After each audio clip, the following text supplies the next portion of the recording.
ఇంట్లో పూజ చేసేటప్పుడు ముందుగా మీ ఇల్లంతా శుభ్రం చేసుకోవాలి. కళ్ళు ఉప్పు నీటిలో వేసి ఇల్లంతా శుభ్రం చేసుకోండి. మీ ఇంట్లో ఉన్న దరిద్ర దేవత బయటకు వెళ్ళిపోయి మీ ఇంట్లోకి లక్ష్మీదేవి అడుగు పెడుతుంది. ఇల్లంతా శుభ్రం చేయలేని వారు ఇల్లంతా పసుపు నీళ్లు చిలకరించుకోండి.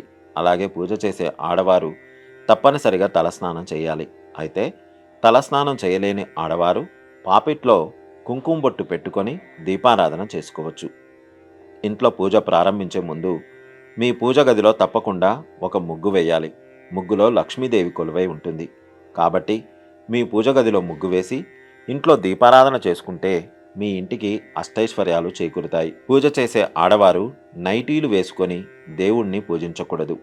చక్కగా చీర కట్టుకొని ఇంట్లో దీపారాధన చేస్తే మీ ఇంట్లో లక్ష్మీదేవి స్థిర నివాసం ఉంటుంది. మీ పూజ గదిలో తప్పకుండా రాగి చెంబుతో మంచినీళ్లు పెట్టుకోవాలి. ఎందుకంటే మనం ఇంట్లో పూజ చేసేటప్పుడు పూజలో ఉన్న దైవశక్తులన్నీ ఆ మంచినీటిలోకి చేరుతాయి. కాబట్టి ఇంట్లో పూజ పూర్తయిన తర్వాత ఆ నీటిని తీర్థంలాగా స్వీకరించాలి. అప్పుడు మాత్రమే దేవుని అనుగ్రహాన్ని పొందుతారు. అలాగే